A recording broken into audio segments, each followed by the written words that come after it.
Right, so we're on to a new project today, new month, new project. I think it's a 5-week month, although I might just do this before.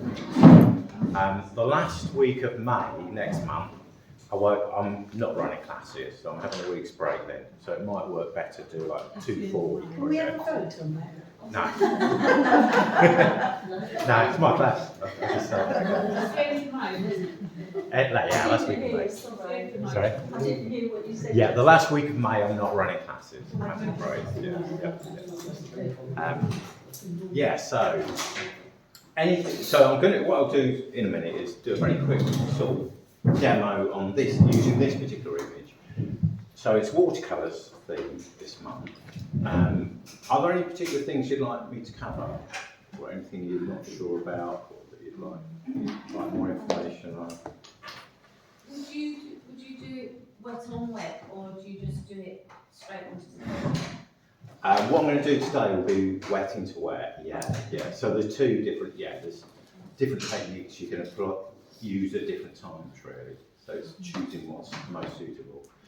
I was hoping I could find my previous demos for this one, but I looked this morning and I don't know what I've done with them. I've got so much stuff.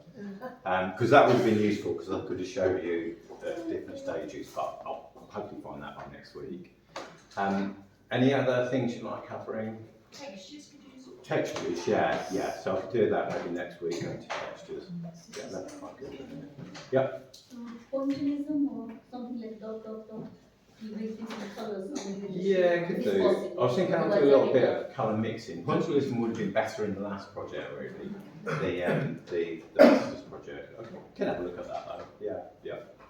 So textures, pointillism. Yeah. Okay then. Yeah. So this particular image, if you want to have a go at this one, I've got quite a few copies of this. Some of them, this I think were the most recent I printed. Some of the prints are slightly darker, slightly richer colours, so don't worry too much about getting absolutely precise colours. Whatever print you've got, it will print things different. So it's just getting things generally right. I picked this one because I think it's the simplest image I've got for watercolours. We've got Andy, we've got a seat here next to Sharon. If you want. Yeah. Okay. Yeah. So I picked this one as it's this. What I think is the most straightforward, the simplest image. Yeah. But having said that, there are lots of others. If you're confident with watercolours and you want to try something a bit more challenging. Okay. The other thing is, if you need watercolour paper. Now again, I'm trying this out. Somebody gave me this paper, so I think it's watercolour paper. So we'll see in a minute. I've got some sheets bit here if you want to try some of that. I've also got some of my own paper here for sale if you want a reasonable quality piece of watercolour paper. Those ones are 40p a sheet. I wouldn't advise using really cheap paper, particularly the stuff that they sell in some of the cheap old shops. It's not really watercolour paper, to be honest. The difference between watercolour paper and ordinary paper is that it has like a sort of glue size on it, so that the paint will just kind of sit on the surface. And you'll find with really cheap papers, it's a bit like blotting paper, and it just soaks it straight up. So that's the difference. Also, probably what the paper's made of. Some are better, and as I say, you can get really good quality papers. This one down here, I think are like a medium quality. But if you really get into watercolours, there's sort of all sorts of rag papers and things like that. Really nice. Do you stretch paper too? Do I stretch? Yeah. See, I don't do a lot of watercolours. This is the limit of my watercolours, and a little bit of sketchbook, really.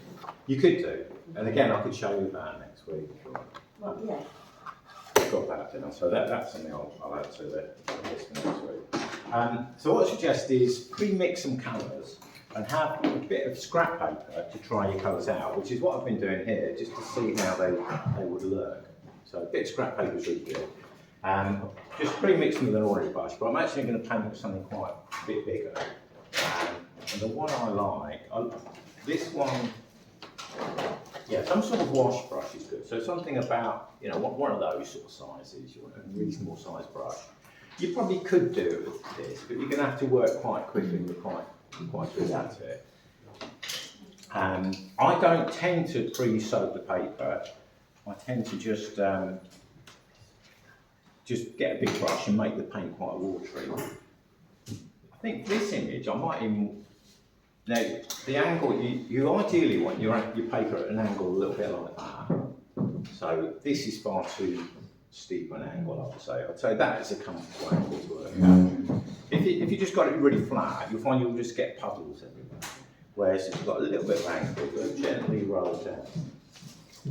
But for demonstration purposes, this is what I'll try. And it's quite a nice idea to work this sort of size to start with. Just maybe have a little warm up with this colour. But you don't have to start with a masterpiece. So I'm just going to start down here. Now it doesn't matter if I paint over the trees because they're going to be a lot darker anyway. So that's quite a lightish wash. And then I'm going to go a little bit darker. I've got another wash here mixed that's a little bit more sort of orangey. So I'll just add a little bit of that in. And while that's wet, the colours will mingle. So if I keep that nice and wet, just wash that off. Sometimes, and then as I go down to the purpley colour, I've got a kind of purpley grey mix here. And again, while that's wet, that should, I don't want it too wet, that's a bit too wet. So that's the difficulty if you're working very steeply, that it will just run down too quickly. I just want to put a little bit more colour in there without adding more moisture. I'm just draining that off, I'm just going for a stronger colour. So that, that hopefully will dry quite nicely. But you've got a sort of couple of different colours there, gradually graded wash. If I wanted to go stronger still, which might be quite nice, I'll go for a smaller brush and I'm going to depart from what I've got there a little bit and just go a little bit darker still in places.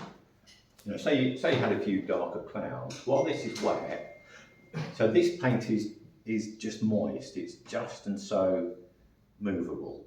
And you can see while it's wet, I can still get some nice soft edges there. Sort of bring that down. Maybe have a little bit of red in there as well, a bit of pinky colours. Again, almost pure colour. Maybe make it a bit orangey. Just kind of work that in.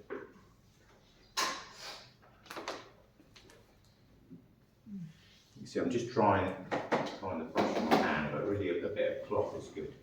Actually, there's a bit of starch here, which I'm left behind. That'll probably work for drying. Yeah, so that's while the paint's wet, you can still just work it. But as soon as it starts to dry, that's the time to stop. So what you do now is you kind of let that dry. Unfortunately, I'm getting a drying line where that bit is wetter than this bit here. So that's where it's nice to have it flatter.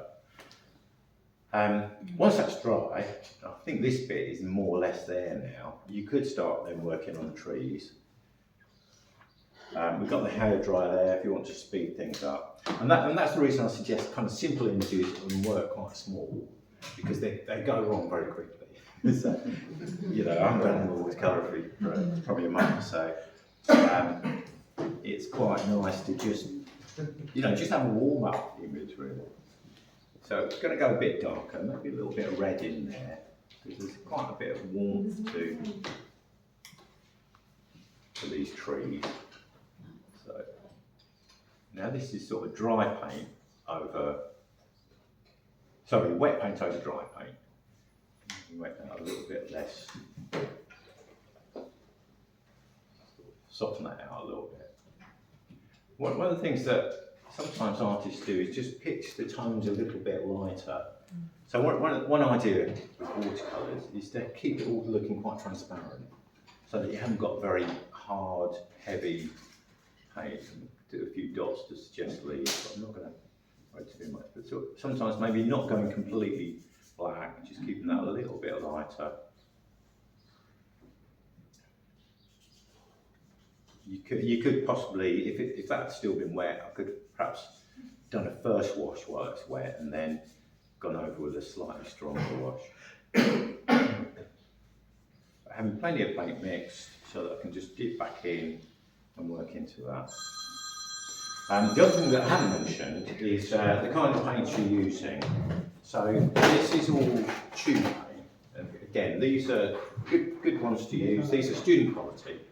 So it's quite a good idea to have reasonable quality paint. Again, don't use the works paint and all those cheapo supermarket paints. I've got plenty of this, so if you want to try this, they're nice strong colours. The tubes will give you nice liquid colour so that you're not having to grind away at the pans for ages.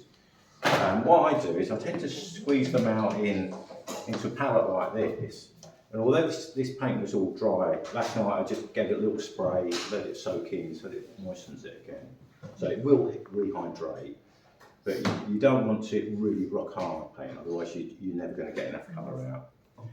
So that would, all this is sort of nice and moist, and I can just kind of dip in, and that little area there is wet, so I can just put them slightly dark a bit.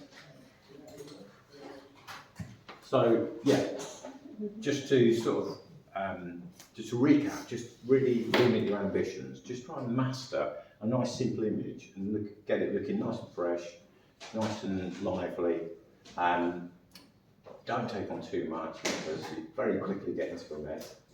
All the materials you might possibly need are here if you'd like to try something with these. You can get a reasonable result with these materials. Any questions? All good to go. Okay, right. Okay.